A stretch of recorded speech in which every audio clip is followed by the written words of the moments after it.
신앙 고백하겠습니다. 나는 전능하신 아버지 하나님 천지의 창조주를 믿습니다. 나는 그의 유일하신 아들 우리 주 예수 그리스도를 믿습니다.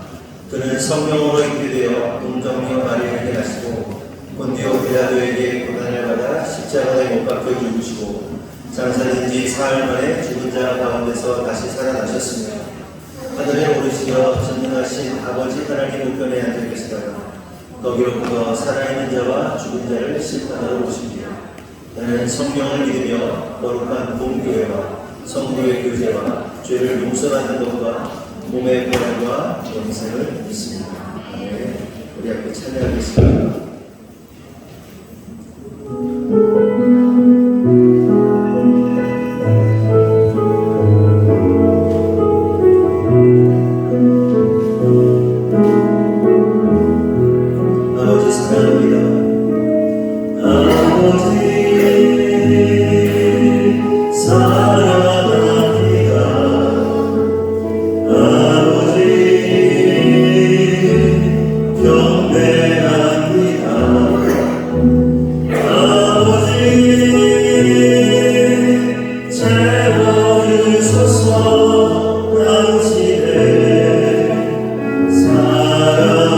사랑으로 아버지 사랑합니다.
충만하신 하나님, 오늘도 주님의 무한하신 은혜 아래 이 자리에 모여 예배드리게 하심을 감사드립니다.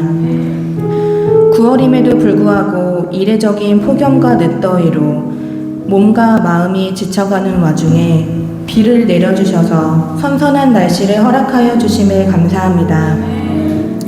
그러나 곳곳에 집중호우로 피해를 입은 지역이 있습니다. 봄부터 여름 내내 수고하여 가을 수확을 목전에 두고 피해를 입은 농작물과 전기가 끊겨 불편을 겪은 이들도 사고로 목숨을 잃은 이들도 있습니다. 저희에게는 그런 피해가 없게 해주셔서 감사합니다. 수해를 입은 곳에 주님께서 함께하여 주셔서 속히 복구될 수 있도록 은혜 내려 주시옵소서. 주님, 한 주간의 삶을 돌아봅니다. 죄를 짓고 살아가는 모습에 익숙해져 저희들의 삶에 만연하게 자리 잡은 연약함과 불순종을 깨닫습니다. 그것이 죄라는 사실도 깨닫지 못하고 그렇게 살아갔던 저희들을, 어리석은 저희들을 용서하여 주시옵소서.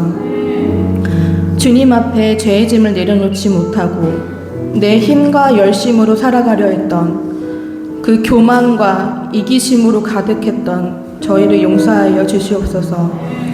우리의 부족함과 연약함을 깨달아 기도로 주님께 구하며 믿음으로 삶의 결단을 하게 하시고 그 행함을 통해 열매 맺게 하시옵소서. 후에 주님께 풍성한 열매 2손 가득 올려드리며 수고하였다 칭찬받는 저희들 되게 하시옵소서. 오늘 오후 2시 본당에서 하늘꿈 클래식 축제가 열립니다. 자신의 갈고 닦은 재능을 주님을 찬양하고 영광 돌리기 위해 오랜 시간 연습하여 공연을 준비한 참가자들에게 주님의 풍성한 은혜와 축복을 허락하여 주시옵소서.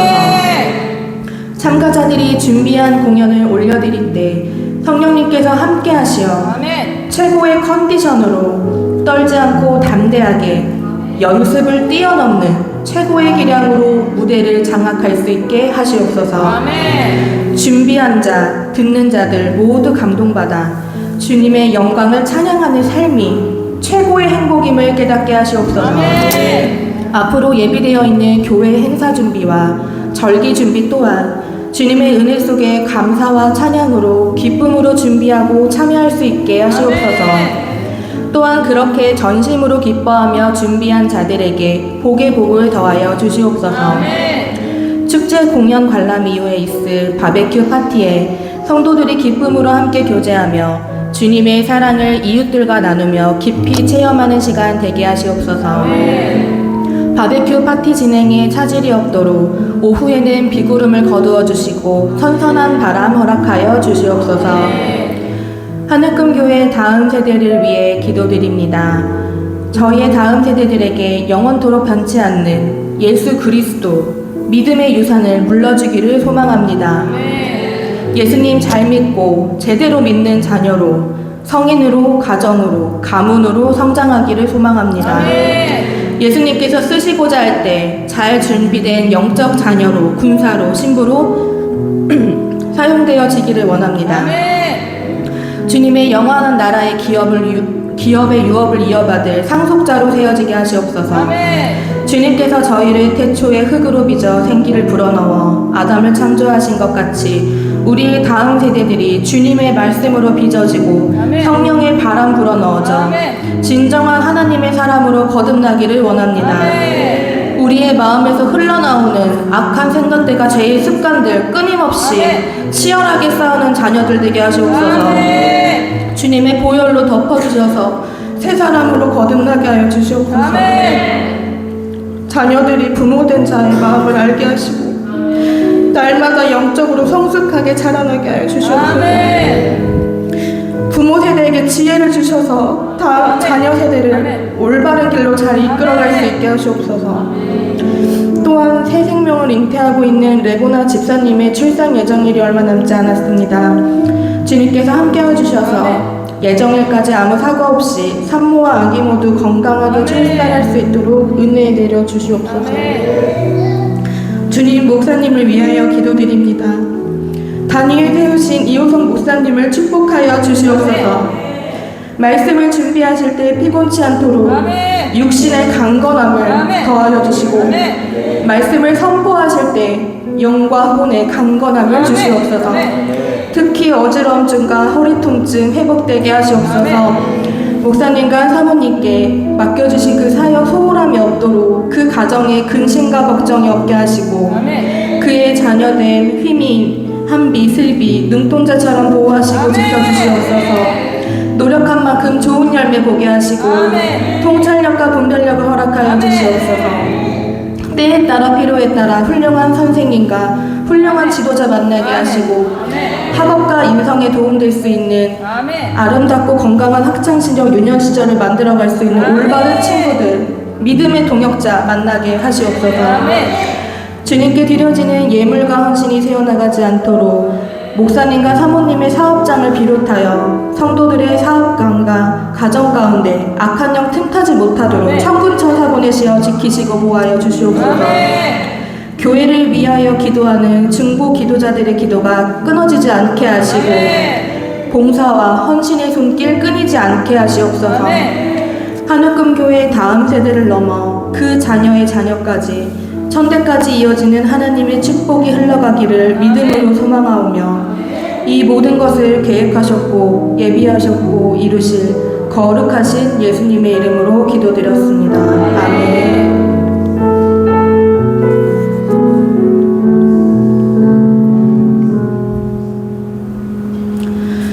교독문 14번, 10편, 24편 교독하시겠습니다. 땅과 거기에 충만한 것과 세계와 그 가운데에 사는 자들은 다 여호와의 것이로다. 여호와께서 그 털을 바다 위에 쏟으시며 자기를 위해 건설하셨도다. 여호와의 산에 오를 자가 누구며 그의 거룩한 곳에 설 자가 누구인가? 곧 손이 깨끗하며 마음이 청결하며 뜻을 허탄한 데에 두지 아니하며 거짓 맹세하지 아니하는 자로다. 그는 여호와께 복을 받고 구원의 하나님께 의를 얻으리니 이는 여호와를 찾는 족속이요 야곱의 하나님의 얼굴을 구하는 자로다. 문들아 너희 머리를 들지어다. 영원한 문들아 들릴지어다. 영광의 왕이 들어가시리로다. 영광의 왕이 누구시냐? 하고 능한 여호와시오 전쟁에 능한 여호와시로다. 문들아 너희 머리를 들지어다. 영원한 문들아 들릴지어다. 영광의 왕이 들어가시리로다. 영광의 왕이 누구시냐? 만군의 여호와께서 곧 영광의 왕이시로다. 아멘. 말씀은 마태복음 3장 1절에서 12절 말씀입니다. 대신 봉독하여 드리겠습니다. 그때에 세례 요한이 이르러 유대 광야에서 전파하여 말하되 회개하라 천국이 가까이 왔느니라 하였으니 그는 선지자 이사야를 통하여 말씀하신 자라 일렀으되 광야에 외치는 자의 소리가 있어 이르되 너희는 주의 길을 준비하라 그가 오실 길을 곧게 하라 하였느니라. 이 요한은 낙타털 옷을 입고 허리에 가죽띠를 띠고 음식은 메뚜기와 석청이었더라. 이때에 예루살렘과 온 유대와 요단강 사방에서 다 그에게 나와 자기들의 죄를 자복하고 요단강에서 그에게 세례를 받더니 요한이 많은 바리새인들과 사두개인들이 세례 베푸는 대로 오는 것을 보고 이르되 독사의 자식들아 누가 너희를 가르쳐 임박한 진노를 피하라 하더냐. 그러므로 회개에 합당한 열매를 맺고 속으로 아브라함이 우리 조상이라고 생각하지 말라. 내가 너희에게 이르노니 하나님이 능히 이 돌들로도 아브라함의 자손이 되게 하시리라. 이미 도끼가 나무 뿌리에 놓였으니 좋은 열매를 맺지 아니하는 나무마다 찍혀 불에 던져지리라. 나는 너희로 회개하게 하기 위하여 물로 세례를 베풀거니와 내 뒤에 오시는 이는 나보다 능력이 많으시니 나는 그의 신을 들기도 감당하지 못하겠노라. 그는 성령과 불로 너희에게 세례를 베푸실 것이요 손에 키를 들고 자기의 타작마장을 정하게 하사 알곡은 모아 곡간에 들이고 쭉정이는 꺼지지 않은 불에 데우시리라. 아멘. 목사님께서 나오셔서 회개하라는 제목으로 말씀 전해주시겠습니다. 네, 우리 옆에 분하고 인사하겠습니다. 사랑합니다. 축복합니다. 잘 오셨습니다. 네. 윙크도 한번 해볼까요? 시작. 해보세요. 윙크 좀. 우리 강문수 집사님이 가장 좋아하는 것 같아요. 윙크하니까. 네. 그래요. 반가워요. 너무 오랜만에 왔어요, 집사님. 오늘은 회개하라라는 제목으로 말씀을 나누도록 하겠습니다. 본문 1절을 보면 그때의 세례 요한이 이르러 유대 광야에서 전파하여 말하되 이렇게 기록하고 있습니다. 여기서 주목할 사실은 그때인데 이 말은 예수님께서 공생애를 시작하기 바로 직전의 모습을 말하고 있습니다. 그러니까 예수님이 본격적인 사역을 하기 앞서서 누가 먼저 나타납니까? 세례 요한이 나타납니다. 그러니까 예수님 사역 이전에 세례 요한이 6개월 먼저 태어난 자로서 주님의 길을 예배하는 자로서 먼저 사역을 시작하는 그때가 그때입니다. 그러니까 시점이 언제, 그 시점이 세례 요한이 유다 광야에서 하나님의 말씀을 전파하던 때였다. 그런데 사람들이 세례 요한을 왜 세례 요한이라고 불렀는가 하면 그것은 세례 요한이 요단강에서 사람들에게 회개의 세례를 베풀었기 때문에 그를 세례 요한이라고 부릅니다. 요한이라는 이름이 많잖아요. 세례 요한이 어디서 세례를 베풀었다? 요단강에서. 그러니까 요단강에서 요한이 세례를 베풀었다. 이렇게 외우면 됩니다. 그렇기 때문에 이제 세례 요한이라고 불렸던 거예요. 그러면서 우리가 한 가지 흥미로운 사실을 발견할 수가 있는데, 그것은 세례 요한의 활동 무대가 광야였다는 거예요. 세례 요한의, 우리는 세례 요한에 대해서 많이 들었기 때문에 세례 요한이 광야에서 외쳤지 이렇게 생각할지 모르겠지만, 세례 요한이 광야에서 외치는 행위는요, 여러 가지로 좀 이상합니다. 사람 외치려면 어디서 외쳐야 되죠? 사람들이 있는 데서 외쳐야 되는 거잖아요. 그렇죠? 누가 듣는다고 광야에서 미친 사람처럼, 광인처럼 막 외치고 있는 거예요. 광야에서. 그 이상한 거죠. 그것뿐만 아니라 더 이상하고 특이한 건 뭐냐면, 세례 요한은 어디에서 일해야 하는 사람인가 하면 성전에서 일을 해야 하는 사람이에요. 왜냐하면 그의 족속이 뭡니까? 그 족속이 레위 지파예요. 레위 지파가. 레위 지파는 뭐 하는 사람들이죠? 제사장 지파입니다. 그래서 레위 지파 사람은 대대로 그냥 자기가 태어나면 제사장이야. 그래서 제사장은 어디서 일한다? 성전에서 일하는 것이다. 그리고 그 아버지가 누굽니까? 사가랴입니다. 사가랴. 제사장 사가랴란 말이에요. 그렇기 때문에 그는 당연히 예루살렘 성전에서 제사장의 역할을 해야 하는 사람인데, 특이하게도 광야에서 광인처럼, 그러니까 성전을 버리고 광야에서 외치고 회개의 세례를 주었다는 것은 매우 특별하고 이례적인 일이라는 거예요. 그러니까 이제 사실은 그 족속이 해야 할 일이 있단 말이에요. 제사장이 해야 할 일이 있단 말이에요. 근데 제사장이 제사를 드리는 성전을 버리고 다른 곳에서 제사 드리는 것은 굉장히 이상한 일이라고 할 수 있습니다. 그렇다면 여기서 생각해 볼 사실은 왜 세례 요한은 성전이 아닌 광야에서 외치는 자로 있었던 것일까 하는 겁니다. 그리고 하나님은 세례 요한의 모습을 통해서 우리에게 무엇을 보여주시고자 하시는 것인가 하는 겁니다. 그 세례 요한이 이상한 짓을 한단 말이에요. 광야에서, 사람 듣지도 않는 데서 광야에서 막 외쳐. 사람들이 와. 희한한 일이죠. 성전에서 일해야 되는데 성전에서 일하지도 않고, 제사장 족속인데. 그러니까 하나님은 세례 요한을 통해서 무슨 말을 하시고 싶으신 것인가? 오늘 우리 믿는 자들에게 무슨 말을 하시고 싶으신 것이고, 당시에 세례 요한이 활동하던 당시의 사람들에게, 이스라엘 백성들에게 하나님은 무슨 메시지를 보내시고 계신 것인가 하는 겁니다. 여러분, 우리가 살아가면서 어떤 현상을 본단 말이에요. 어떤 일들을 본단 말이에요. 그러면 항상 이렇게 퀘스천 달아야 돼요. 하나님께서 저걸 통해서 무슨 말씀을 하고 싶으신 것일까를 깨달아야 돼요.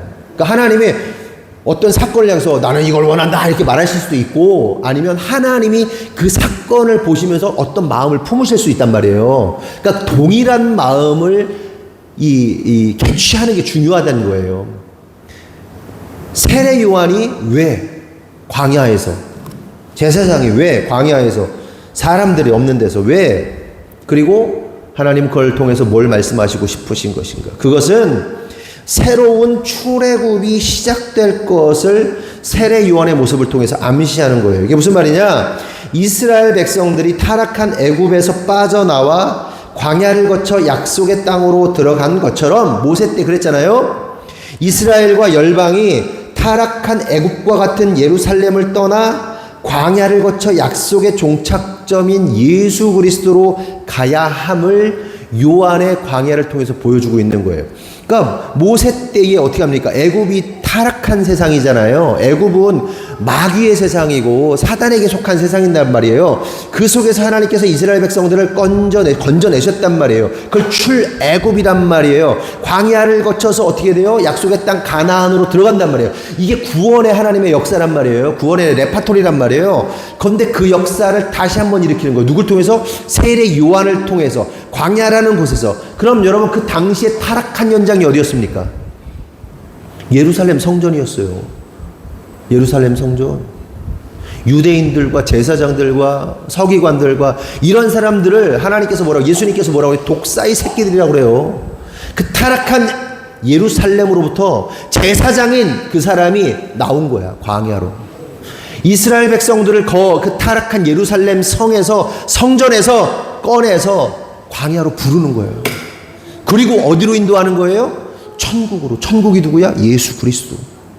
약속의 땅이 누구예요? 천국이에요. 회개하라, 천국이 가깝다. 왜? 막 선포하잖아요. 그 천국, 예수 그리스도로 인도하겠다는 것을 세례 요한을 통해서 상징적으로 보여주고 있는 거예요. 그러니까 일반인들은 어떻게 생각합니까? 세례 요한, 좀 미쳤지. 광인 비슷한 사람이지. 제사장이 왜 제사장 현장에 있지 않고 왜 광야에서 미친 소리라고 있어? 막 그리고 물에 집어넣었다 빼가지고 막 세례를 줘? 그렇게밖에 퀘스천이 안 달리죠. 근데 하나님의 계획, 하나님의 마음을 우리가 캐치할 수 있어야 되는 거예요. 성경을 볼 때도 마찬가지입니다. 단순히 그랬구나가 아니라 그것을 통해서 하나님의 음성을 구하고 하나님께서 무엇을 원하시는 거죠? 하나님 이걸 통해서 내가 뭘 보기 원하시는 거죠? 그리고 우리 주변에 일어나는 일들이 있단 말이에요. 주변에 일어나는 일들을. 오늘 아침에도, 어제 저녁에도 제 아내하고 얘기했지만, 여보, 그런 것 같아. 나이가 이제 50이 넘어가고, 막 여러 가지를 경험하게 되는데, 이 나이 때는 이런 것들을 경험해야 하는 것 같아, 그냥. 근데 그치. 애들이 속도 세기고, 우리 애들도 속도 세기고, 뭐, 사고도 치고, 아니면 뭐, 성도들에서 어떤 일들도 일어나고, 사건, 사고도 있고, 막 별별 게 다 있잖아요. 그러니까, 제가 30대 때는 경험하지 못했던, 40대 때는 경험하지 못했던, 이제 50이 되니까 50대가 돼서 경험한 일들, 그리고 60대가 돼서 경험하게 될 일들, 70대가 돼서 경험하게 될 일들, 그 선배들이요, 어른들이, 야, 이렇게 돼, 저렇게 돼요, 뭐, 이렇게 되는 거야, 이렇게 하면, 듣지 않지, 우리가. 안 들어. 그렇잖아요. 우리 어르신들이 얘기하면 젊은 사람들이 듣습니까?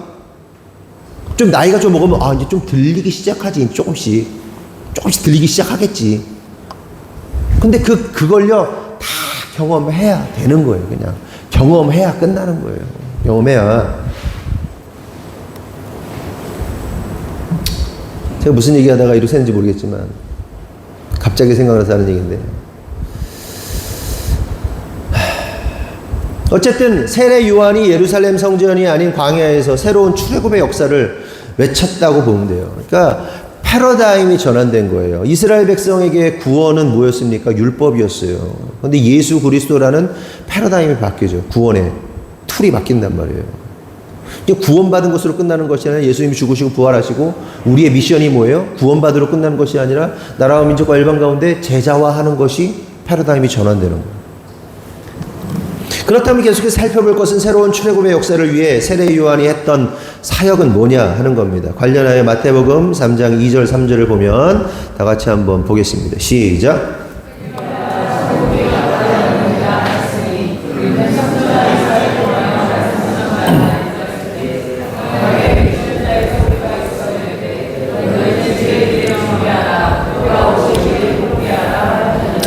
세례 요한이 새로운 출애굽의 역사를 이루기 위해 해야 했던 일은 바로 뭐다? 회개의 선포다. 여러분, 그렇다면 우리가 여기서 잠시 생각해 볼 사실은 회개란 무엇이냐 하는 겁니다. 회개에 해당하는 헬라어는 메타노이아인데 그 뜻은 마음과 행동의 전환을 의미하는 거예요. 마음의 전환, 행동의 전환을 의미하는 거예요. 다시 말해 회개는 단지 후회와 같은 감정적 변화 정도가 아니라 그 죄로부터 돌아서는 행위를 담고 있는 거예요. 그래서 실제로 참된 회개를 하는 사람은 회개에 합당한 행동을 할 수밖에 없는 거죠. 내가 뭔가를 잘못했어. 느꼈어. 내가 잘못했다고 느꼈어. 그럼 어떻게 해야 돼요? 바꿔야 되겠죠. 그 바꾼 행동이 싫어도 해야 돼요. 네?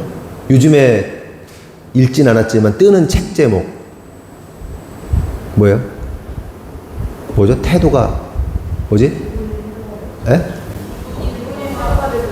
기분이 태도가 되지 말자. 그거 어디서 나왔는데 그거 무슨 책 제목 진짜 죽이더라고. 기분이 태도가 되면 안 돼. 기분이 태도.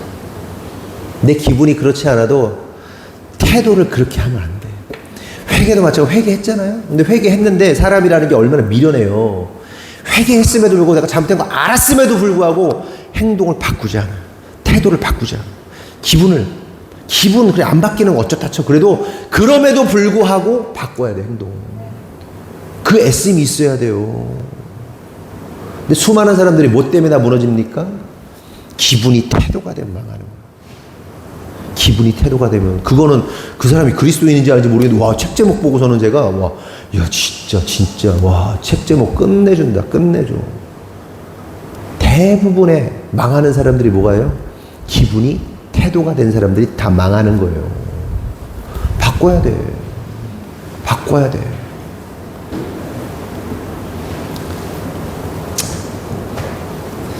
여러분, 이걸 알아야 돼요. 행동이 수반되지 않는 회개는 뭐라고 하냐 하면 회개라고 하지 않고요. 후회라고 합니다. 후회. 요즘 사람들이 잘 쓰는 말 중에 하나가 트라우마잖아요. 와, 트라우마 생겼어. 막 이런 얘기 막 갖다 붙이잖아요. 조금 기분 나쁘면 트라우마 생겼다고 그러잖아요. 트라우마는 패닉에 빠지는 거 아닙니까? 트라우마가? 어떤 그 기억이 나를 패닉에 빠지게 하는 게 그게 트라우마인데 그냥 좀 기분 나쁘면 트라우마 생겼다고 막 그러잖아요. 요즘에 아주 다 갖다 붙이잖아. 웃기는 세대인데. 그런데 여러분, 진짜 회개한 사람들은요, 뭐가 되냐? 죄가 트라우마가 됩니다. 그래서 죄가 싫어요. 그 죄에 대해서 다시 그 맞닥뜨리게 되면요, 화들짝 놀래요. 막 마음이 반응하고 몸이 반응해요. 진짜 그 죄에 대해서 뼈저리게 느끼면 그게 안 돼. 진짜 회개하면. 그게 트라우마가 된다니까, 죄가. 여러분 생각해 보자고요. 우리는 진정으로 회개하는 자인가? 아니면 단지 후회하는 자인가? 어떻습니까? 여러분, 우리가 회개하잖아요. 그렇죠? 회개한다고 하잖아요. 여러분들이 하는 회개가 그냥 후회입니까? 아니면 진짜 회개입니까? 간절히 바라는 것은 후회가 아니라 회개하는. 그래서 회개에 합당한 열매를 맺는 저와 여러분 됐으면 좋겠습니다. 아멘. 본론으로 다시 돌아와서 우리가 생각해 볼 것은 왜 세례 요한은 갑자기 뜬금없이 나타나서 회개하라고 외쳤는가 하는 겁니다. 그 이유는 오늘 본문에 기록하고 있는 것처럼 천국이 가까이 왔기 때문이라고 말해요. 회개하라, 천국이 가까웠다. 회개하라, 천국이 가까이 왔다. 그러면 궁금한 사실은 첫째, 요한이 외친 가까이 왔다는 천국은 무엇인가? 둘째, 그가 선포한 회개는 무엇인가 하는 겁니다. 결론적으로 미리 말씀을 드리고 좀 풀어가면, 첫째로 그가 가까이 왔다고 선포한 천국은 뭐다? 하나님 나라다. 근데 하나님 나라는 다르게 말하면 뭐다? 예수 그리스도다. 누가 천국이다? 예수 그리스도다. 왜? 천국의 키가 예수에게 있으니까. 예수님께 있으니까. 예수님이 천국인 거예요. 아멘이십니까? 그래서 천국이 가까웠다는, 예수가 가까이 왔다. 예수님이 가까이 왔다. 회개해야 돼. 두 번째로 그가 선포한 회개라는 것은 뭐냐? 오늘 이게 되게 중요한 건데, 하나님께로 마음을 돌이키는 것이다. 회개라는. 본질적 회개는 하나님께로 마음을 돌이키는 것이다. 이 부분에 대해서는 좀 더 설명을 쭉 드릴 텐데, 이를 알기 위해서 우리가 먼저 구약에 예언된 세례 요한에 대해서 좀 살펴볼 필요가 있습니다. 관련해서 이사야 40장 3절을 보면, 외치는 자의 소리여 이르되 너희는 광야에서 여호와의 길을 예비하라. 사막에서 우리 하나님의 대로를 평탄하게 하라. 이사야 40장은 광야에서 회개를 외침으로 여호와의 길을 예비하는 사람에 대해서 이야기합니다. 그러면 그 사람이 누구예요? 구약에 예언된, 신약에서 실제로 실현된 그 사람이 누구예요? 오늘 주인공인 세례 요한입니다. 그러면 그가 하는 일이 뭐라고 그래요? 여호와의 길을 예비하는 것이다 라고 말해요. 그럼 여호와의 길을 예비하는데 여호와는 누구를 말하는 거예요?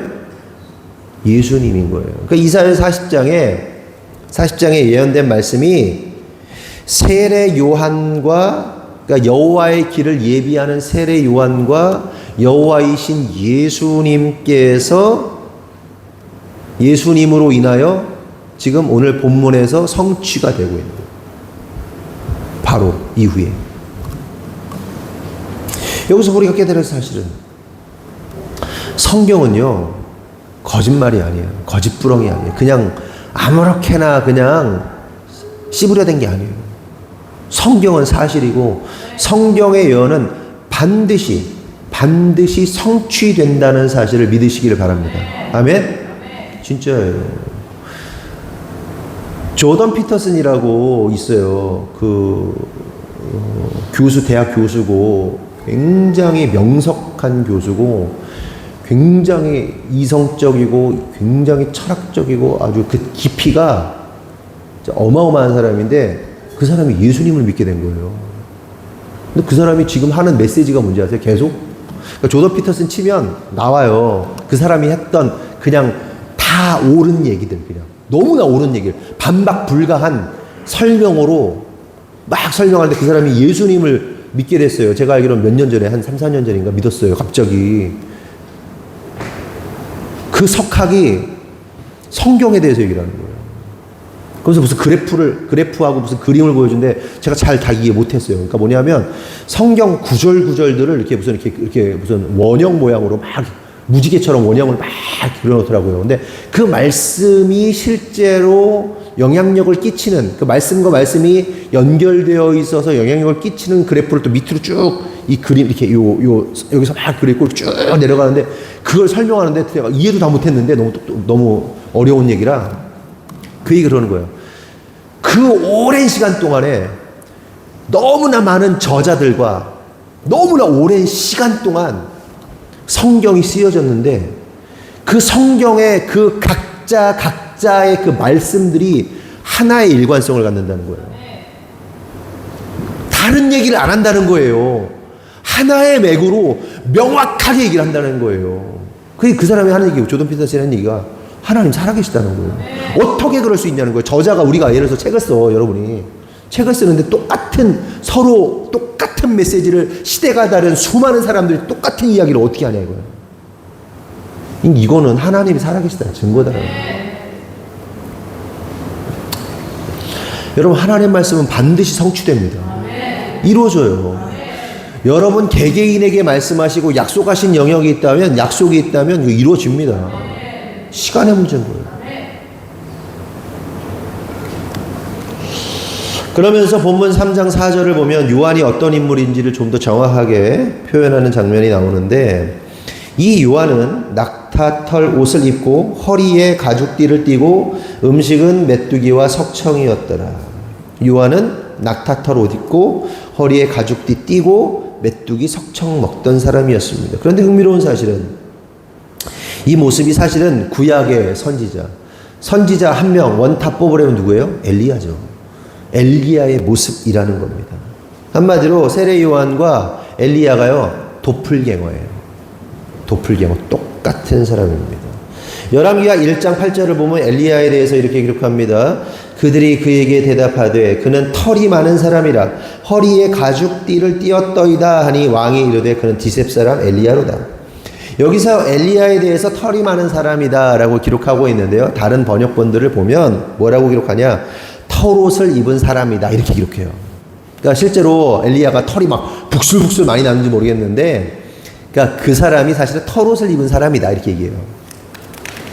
그러니까 여기서 우리가 알 수 있는 사실은 세례 요한과 엘리야가 사실은 동일한 캐릭터를 가진 사람임을 알 수가 있어요. 또한 이러한 사실에 대해 예수님께서 직접적인 언급, 직접적으로 요한이 엘리야야 이렇게 말씀하십니다. 마태복음 11장 14절을 보면 만일 너희가 즐겨 받을진대 오리라 한 엘리야가 곧 이 사람이니라 이렇게 말씀하세요. 예수님께서 엘리야가 요한이야, 요한이 엘리야야 이렇게 말씀하시는 거예요. 그러면 그 예언된 말씀은 어디 있느냐? 말라기 4장 5절 6절에 또 나와요. 보라, 여호와의 크고 두려운 날이 이르기 전에 내가 선지자 엘리야를 너희에게 보내리니 그가 아버지의 마음을 자녀에게로 돌이키게 하고 자녀들의 마음을 그들의 아버지에게로 돌이키게 하리라. 돌이키지 아니하면 두렵건대 내가 와서 저주로 그 땅을 칠까 하노라 하시니. 그러니까 여호와의 크고 두려운 날이 오기 직전에 누가 온다? 엘리야가 온다. 이게 지금 예언이란 말이에요. 구약시대 때 말라기 때, 말라기가 마지막 성경이잖아요. 구약의 마지막 성경인데 마지막 성경에서 이렇게 얘기를 하는 거예요. 야, 여호와의 크고 두려운 날이 임할 거야. 어마어마한 구원과 심판의 날이 임할 거야. 근데 그 전에, 그 날이 임하기 전에 어떤 사인이 있는지 아냐? 엘리야가 올 거야. 엘리야가 오잖아? 그러면 그 여호와의 그 어마무시한 날이 임하겠구나 를 깨달아라 이 얘기하는 거예요. 여러분, 그러면 여호와의 크고 두려운 날은 언제를 말하는 거예요? 제가 이 부분 가지고 설교 몇 번 했거든요. 한 3번 정도 했거든요. 여호와의 그 크고 두려운 날은 심판과 구원이 동시에 일어나는 날이에요. 그러니까 예수님께서 출현하시는 날이 바로 크고 두려운 날이라는 겁니다. 왜냐하면 예수님은 구원자이시면서 동시에 심판자이시기 때문에 그래요. 그래서 예수 그리스도의 구원과 심판의 날, 곧 크고 두려운 날이 이르기 전에 엘리야인 세례 요한이 예언대로 광야에서 회개를 선포하였다는 겁니다. 깨달아지면 아멘 하세요. 그럼 여러분 종말이, 제가 여러 차례 말씀드렸지만 종말 우리가 얘기하잖아요. 와, 세상의 종말이 다 됐어. 세상이 끝날 날이 다 됐어. 이렇게 얘기를 하는데, 그 얘기를 하면 사람들이 아유 무슨 종말론에 빠져가지고 무슨 종말이냐고 뭐 이렇게 얘기할 수 있거든요. 근데 여러분 종말이 언제 시작된 거예요? 종말이 예수님 태어나셨을 때 시작된 거예요. 뭐 좀 디테일하게 말하면 예수님의 공생애가 시작됐을 때 시작된 거예요. 아니면 예수님이 십자가에 죽으셨을 때. 어쨌든 예수님이 이 땅에 출현하신 그 자체가 종말입니다. 아멘이세요? 그리고 그 다음부터 지금 뭐냐? 종말의 시대를 살고 있는 거예요. 그리고 지금 우리에게는 약간의 골든타임이에요. 살 수 있는, 살아날 수 있는, 우리가 구원받을 수 있는 하나님께서 그 유예된 시간을 주시는 거예요. 선고는 떨어졌어요. 심판은 이미 떨어졌단 말이에요. 선고가 됐단 말이에요. 집행만 남아있는 거예요. 그런데 그때 이 시간 가운데, 이 골든타임 가운데, 야, 회개하고 돌이켜. 그럼 내가 살려줄게. 이렇게 말씀하시는 거예요. 어떻게 해야 되겠어요? 그럼 우리가 이 기간 동안에, 종말의 시간 동안에 열심히 잘 살아야죠. 잘 살아야죠. 그 과거에 믿음의 선진들이 현재 우리를 보면 무슨 생각을 할까? 이런 생각이 들어요. 뭐 아브라함, 이삭야고, 뭐 아담이든 뭐든 뭐 옛날 그냥 믿음의 선진들이, 야, 나 예수님 옛날에 구약 때도 예수님 만났어요. 이름이 예수님이 아니어서 그렇지. 믿음의 선진들이 예수님 만났단 말이에요. 하나님의 영으로. 그렇죠? 야, 예수님 올 건데. 믿음의 선진들이 하늘에서 이렇게 보고 있다가, 와, 예수님이 2000년 전에 2000년 딱 오시고, 와, 예수님 왔네. 야, 온다고 했더니 예수님 진짜 왔네. 그러면서 이때 이 시대를 살고 있는 그 당시 사람들을 보면서 이 사람들이 뭐라고 생각할 거예요? 야, 예수님 왔어. 구원자 왔어. 잘 믿어. 잘 믿어야 돼. 이 생각 안 하겠어요? 그리고 2000년이 또 지났어. 2024년이나 지났어. 근데 조금 있으면 완전 종말이야. 완전 끝나. 그러면서 이 믿음의 선진들이 어떻게 생각할까요? 야, 좀 있으면 끝나. 종쳐. 종말이 와. 예수님 잘 믿어야 돼. 내가 그 시대 태어났으면 나 예수님 엄청 잘 믿겠다. 이 생각 안 하겠어요? 우리가 그 시대에 살고 있는 거예요. 여러분, 신앙생활 잘해야 돼요. 하나님을 존중해야 돼요. 하나님이 살아계심을 인정해야 돼요. 잘 믿어야 돼요. 아, 근데 내 기분이 꿀꿀해? 근데 뭐가 좀 마음에 안 들어? 아, 좀 오체가 불만족스러워? 그게 뭐가 중요해?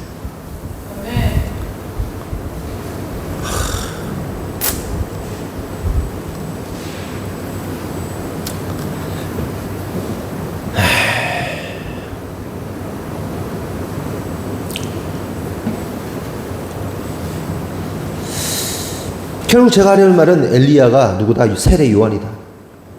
그런데 여기서 세례 요한이 엘리야라는 말은 요한이 엘리야와 생물학적으로 동일한 사람이라는 말이 아니라 요한이 엘리야의 성정을 가진 사람이라는 말이에요. 좀 더 정확하게 말하면 하나님께서 엘리야에게 어떻게 하신 겁니까? 엘리야가 태어나자마자 엘리야는 아니었어요. 하나님께서 엘리야라는 사람에게, 예를 들어서 조유진이라는 사람에게 그 마음을 막 부어주신 거야. 그리고 캐릭터를 주신 거야. 역할을 주신 거야. 막 마음이 불타게 만드시는 거야. 그래서 그 사람이 뭐가 된 거예요? 하나님의 마음을 받아가지고 엘리야가 엘리야 된 거예요. 그럼 세례 요한은 마찬가지예요. 하나님께서 세례 요한에게 주셨던 그 마음, 그 캐릭터, 그 성정을 요한에게 넣어준 거예요. 그러니까 하나님 보실 때 뭐라는 거예요?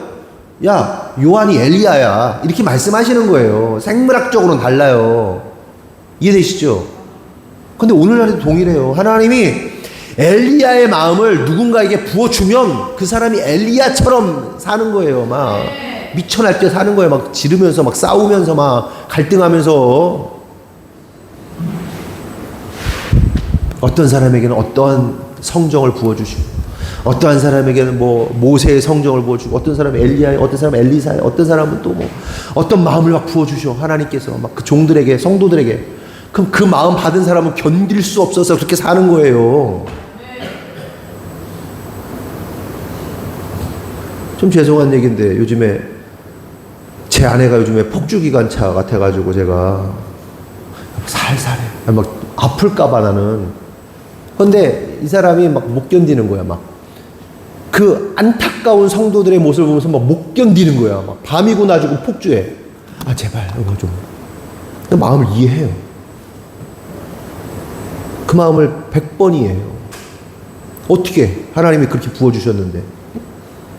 그 망하는 게 보이는데, 잘못되는 게 보이는데 못 견디는 거야. 폭주기관차 요즘에 아주 제가 힘들어요. 아주 그냥 그거 거기다 이렇게 물 좀 부어주느라고 시키느라고 물 붓잖아요. 그럼 막 나한테 폭주를 막 하려고 뭐 나는 아니고 난 당신하고 싸울 마음 하나도 없어. 난 당신 사랑해. 뭐 맨날 이러거든요.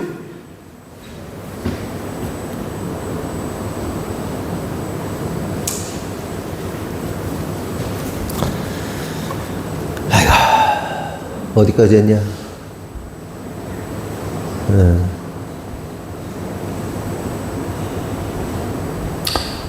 그래서 엘리야와 세례 요한이 같은 캐릭터와 같은 성정을 가진 사람이다. 같은 역할을 하는 사람이다.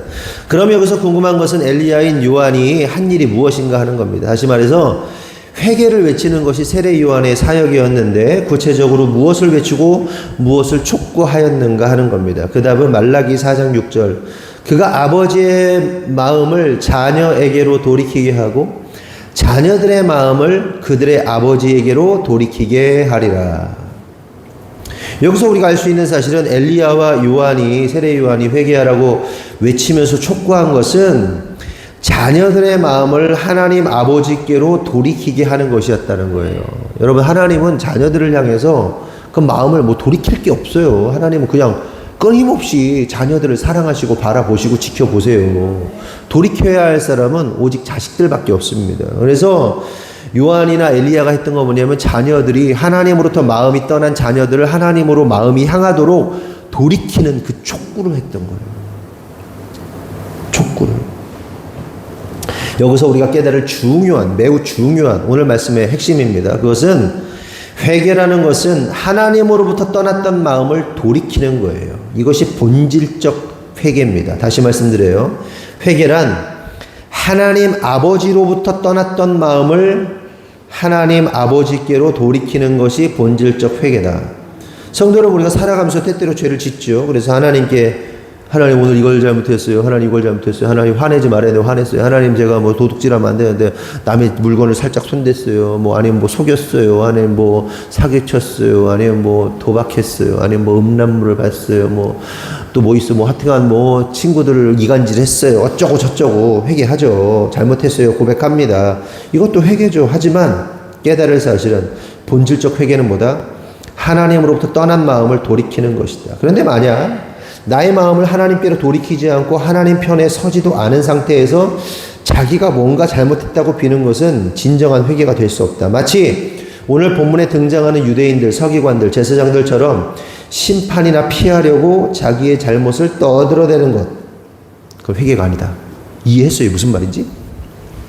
여기 제사장들, 서기관들 이런 사람들이 그러니까 그리고 광야에서 막 세례 요한이 막 회개하라고 외치니까 사람들이 딱 왔어요. 왔더니 뭐라고 그래요?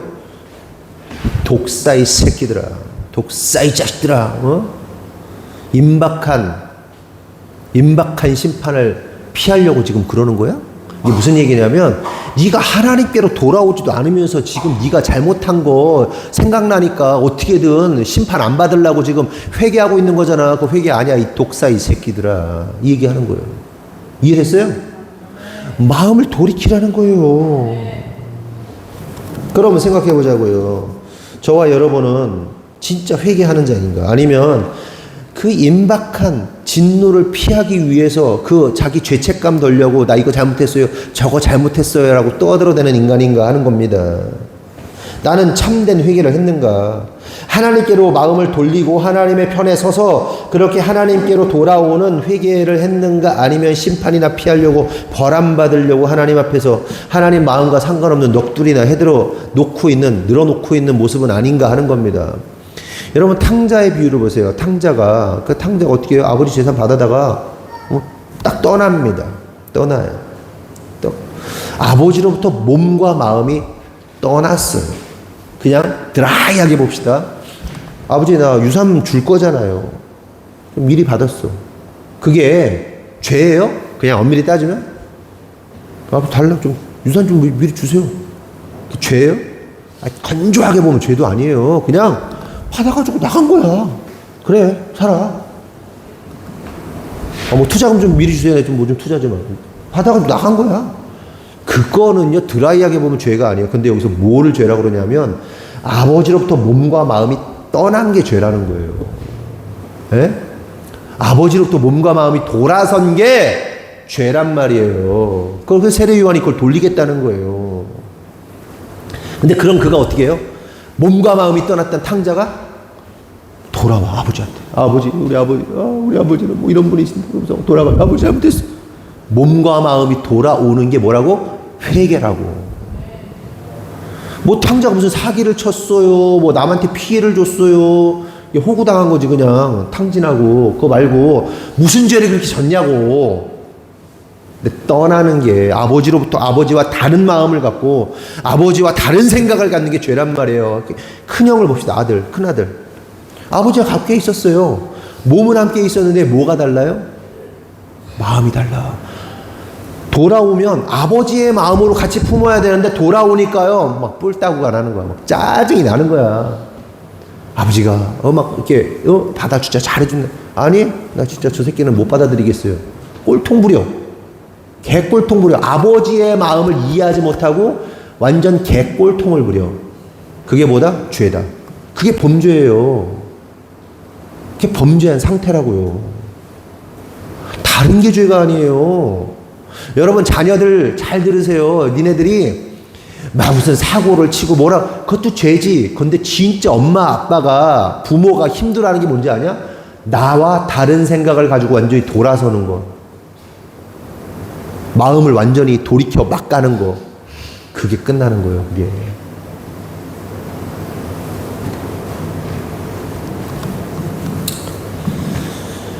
이게 범죄예요. 아버지와 다른 마음 먹고 아버지에게서 마음이 떠난 상태가 범죄다. 여러분, 교회 안에도 이런 사람들 많잖아요. 교회 다니지만 하나님의 말씀과 성경을 따르지 않고 다른 생각과 다른 마음을 가진 자들이 있어요. 그들이 바로 큰아들의 영을 가진 자들입니다. 우리 안에는 그런 사람이 단 한 사람도 없기를 바래요. 지금 바래서 하는 얘기예요. 지금 미국에서 UMC, 미국 감리교회 난리가 났어요. 미국 감리교회에서는 UMC라고 하는데, UMC에서는 동성애를 합헌으로 인정을 했어요. 그래서 미국 교회 한인 목사님들이, UMC 목사님들이 몇 분 계시는데, 갑자기 그 UMC의 그 사무처장인지 사무국장인지 사람이 딱 와요. 애들이 뭐 이렇게 뭐 할 얘기 있다고. 와요. 잠깐 제가 한 1분, 설교 중이어서 제가 잠깐만 한 1분만 시간 드리겠습니다. 무슨 말씀이십니까? 그랬더니 나와가지고 그러는 거예요. 이 교회는 우리 감리교 UMC의 그 지시를 따르지 않고 동성애를 반대하기 때문에 이 목사님은 오늘부로 해임입니다. 딱 이렇게 딱 선포하고 가는 거야. 계속 그런 일이 있어요. 그러더니 동성애 목사가 나와가지고 막 화장을 하고, 남자가 화장을 빨갛고 뭐 이거는 뭐 하나님의 은혜고 어쩌고저쩌고 걔 지랄을 해요. 미친 거죠. 미친. 하나님 아버지와 다른 마음. 몸은 교회에 있어요. 몸은 교회에 있다고. 하나님 아버지와 다른 마음. 제 얘기를 따르라는 게 아니에요. 성경을 따르라는 거예요. 성경 말씀을. 왜 다른 얘기를 하고, 다른 마음을 품고, 하나님 아버지와 관계없는 마음을 품고.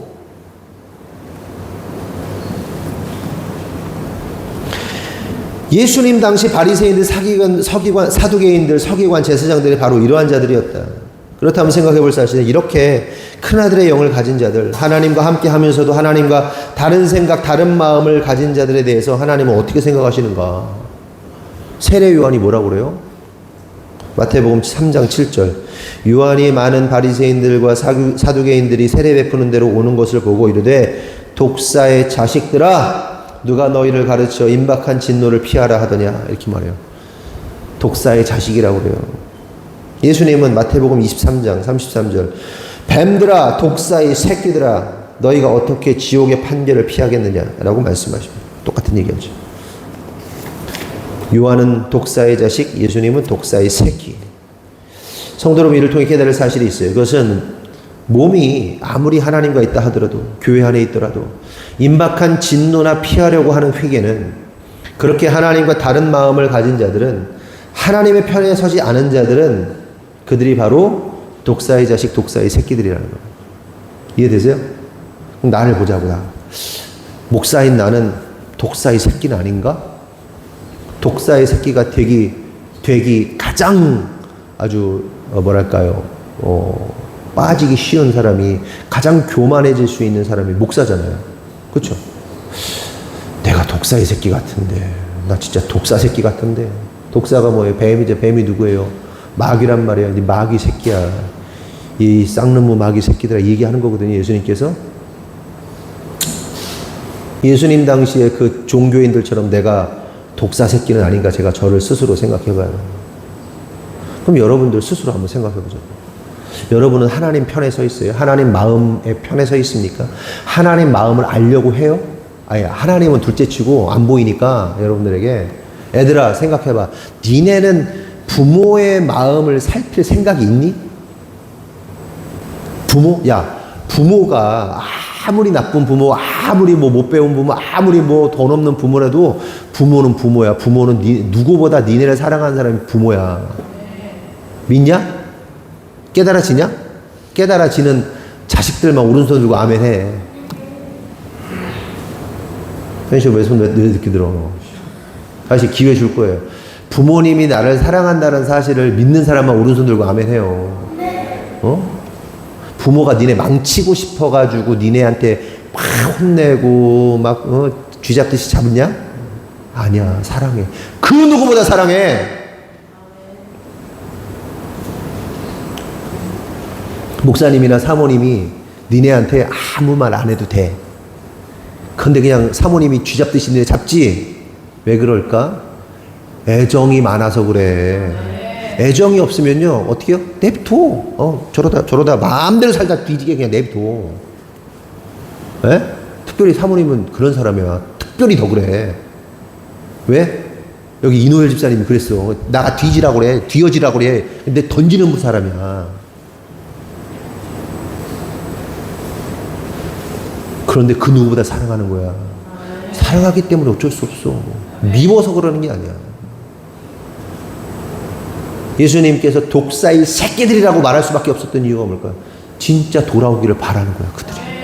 니들이 독사짓 하고 있어. 보세요.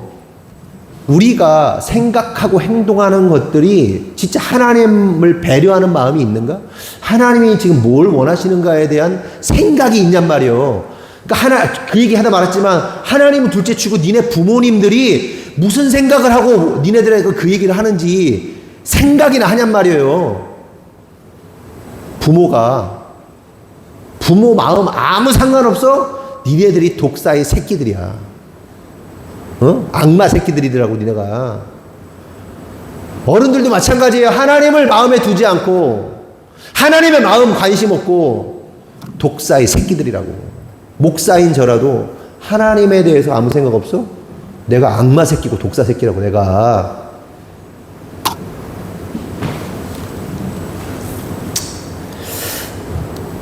말씀 정리합니다. 우리 모두가 임박한 진노나 피하기 위해 억지로 회개하는 자들이 되지 않고 하나님 아버지께로 마음을 돌이키는 자들이 되기를 원합니다. 혹 우리 가운데 마음을 돌이키지 않고 계속해서 하나님이 아닌 세상을 향하여 마음을 두고, 혹은 나 자신에게 꽂혀가지고 나 자신에게 마음을 두었던 분들이 있다면, 오늘 이 시간 마음을 새롭게 함으로 하나님 아버지께 마음을 두기를 원합니다. 그리하여 우리 모두가 독사의 새끼들이라고 책망받는 자들이 아니라 하나님의 마음을 살피는 하나님의 참된 자녀로 구원받고 축복받는 성도 되어서 예수 그리스도라는 천국에 입성하는 분들 되기를 예수님의 이름으로 축원합니다. 기도하겠습니다. 하나님 감사합니다. 회개하라 라는 말씀으로 나눴습니다. 하나님, 회개는 하나님과 다른 마음을 가졌던 우리의 마음을 돌이키는 것, 하나님께로 향하는 것, 하나님 편에 서는 것, 이것이 회개임을 깨닫습니다.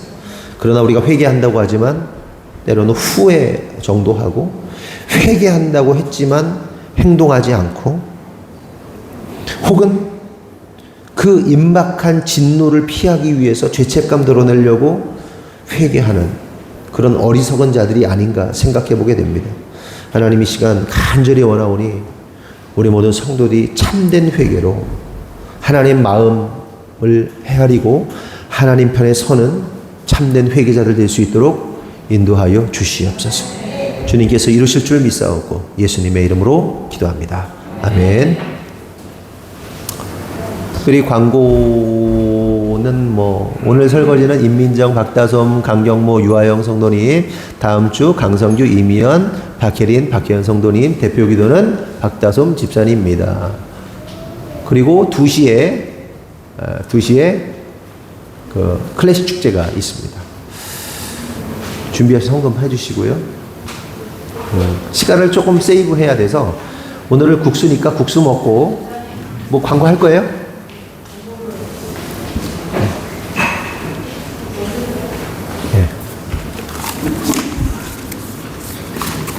헌금 바로 가져가. 헌금. 오늘 클래식 축제가 있는데 손님들이 몇 분 되진 않지만 손님들이 오시기로 되어 있습니다. 근데 여러분들이 기본적으로 손님들이 오시는데 우리 교회 성도들은 참석을 해야 될까요? 안 해야 될까요?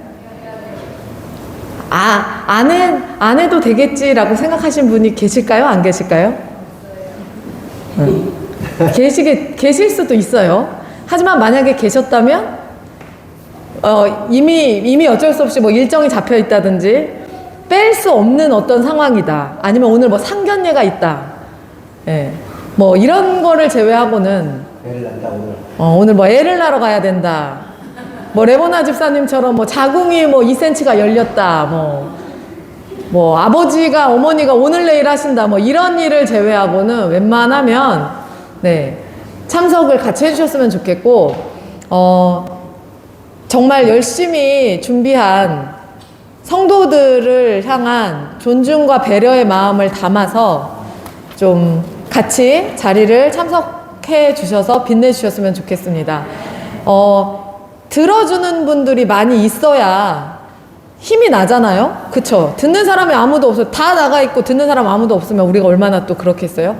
그래서 여러분들이 좀 함께 해주셨으면 좋겠습니다. 국수를 점심에 먹고 우리가 행사를 진행한 다음에 바로 밖에 나가서요 바베큐 파티를 할 거예요. 바로 먹을 겁니다. 바로 국수를 먹기 때문에 배가 바로 고플 거예요. 그래서 고기를 바로 구워서 먹을 거고, 그래서, 오후, 그러니까 저녁 식사라기보다는 그냥 한 3시 반 정도에 행사가 끝나면 바로 오후에 고기를 구워 먹는 걸로. 그래서 어르신들도요, 1시에 속회 예배를 1시 정도? 이렇게 점심 식사 하시고 바로 들으신 다음에 댁으로 가시는 거 아닙니다. 그냥 바로 다시 교육관으로 들어오세요. 식당으로 들어오시고 2시에 저희가 준비된 대로 행사를 진행하도록 하겠습니다. 그리고 바베큐 파티 같이 하신 다음에 나중에 모셔다 드릴 거예요. 그렇게 알고 계시면 됩니다. 이상입니다.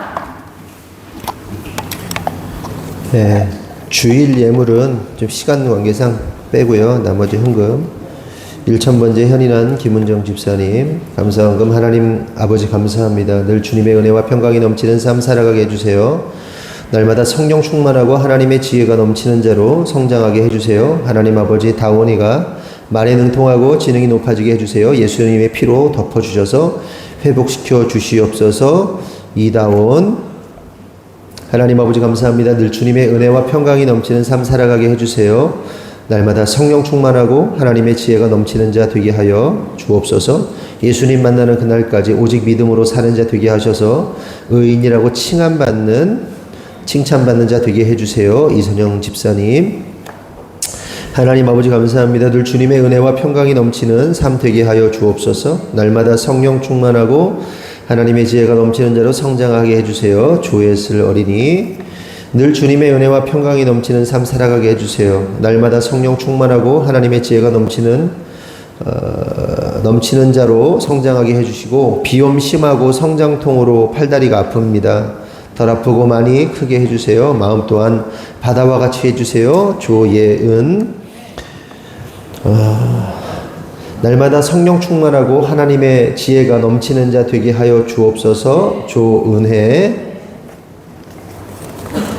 정모의 삶 속에서 선택과 결정해야 할 일이 생기면 먼저 주님께 구하는 정모되게 인도하여 주옵소서. 믿음으로 잘 세워져 믿음의 가정 이루게 주님의 일꾼으로 사용하옵소서. 강정모. 경모의 삶 속에서 주님 알게 하시고 선택과 결정해야 할 때 주님께 기도하며 주님의 지혜로 결정하고 믿음으로 잘 세워져 믿음의 가정 이루고 주님의 일꾼으로 사용하여 주옵소서. 강경모. 클래식 축제를 허락하신 주님께 감사합니다. 조경미 집사님. 혜린이의 건강을 허락하신 주님께 감사합니다. 유혜린. 주한이의 성경 매일 읽기가 습관되게 하옵소서. 그때마다 주님의 기쁨을 경험하게 하옵소서. 유주한. 하영이가 찬양할 때마다 하나님의 희락의 영을 부어 주옵소서. 유하영. 그리고 필요를 따라 채워주시니 감사합니다. 유철한 집사님. 주님의 길로 이끄시옵소서. 유경석 집사님. 범사에 감사합니다. 오늘 하늘꿈 가을 클래식 축제 아름답게 마무리하게 하실 주님을 찬양합니다. 모든 환경, 상황, 조건 넘어 합력하여 무대를 완성시킬 성도들을 축복하여 주옵소서. 이호석입니다. 하나님 나라 완성을 위하여 날마다 힘써 달리는 주님의 자녀로 성장하게 하옵소서. 오늘 하늘꿈 클래식 축제 잘 감당하게 하옵소서. 이희민, 이한비, 이슬비. 주님 은혜 감사합니다. 지성숙 권사님. 하나님 아버지 제가 클래식 축제를 하게 해주셔서 감사하고 오케스트라에 나가게 해주셔서 감사합니다. 좋은애. 주님 찬양할 수 있는 목소리 주심을 감사합니다. 주님과 동행하는 성악가 되게 하소서. 주님의 뜻 바로 알아듣는 현명한 주님의 군사 되게 하소서. 유혜린. 클래식 축제를 통해 하나님의 영광 받으시옵소서. 우리들만의 축제가 아니라 하나님이 기뻐하시는 축제가 되기를 원합니다. 열심으로 준비한 모든 성도들 축복하여 주옵소서. 현인왕 김은정 집사님. 나머지는 다른 헌금이니까 기도하겠습니다.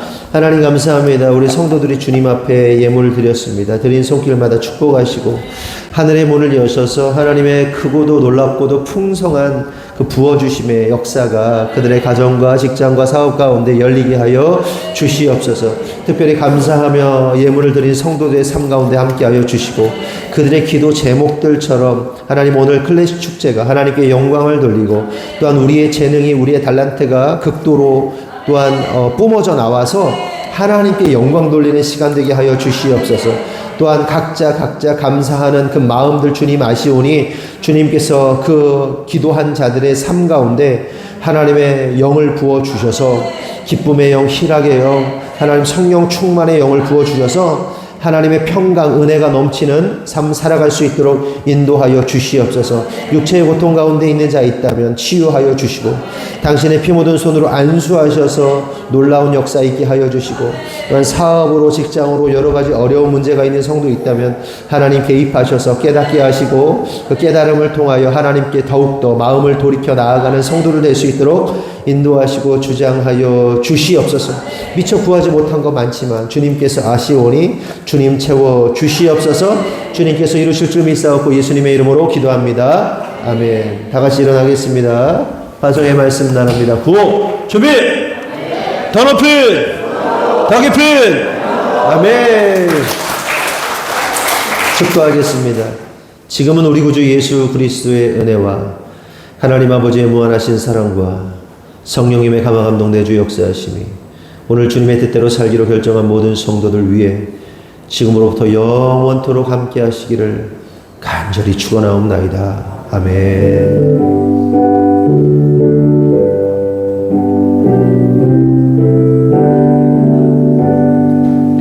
아멘. 박수 드리겠습니다. 아멘.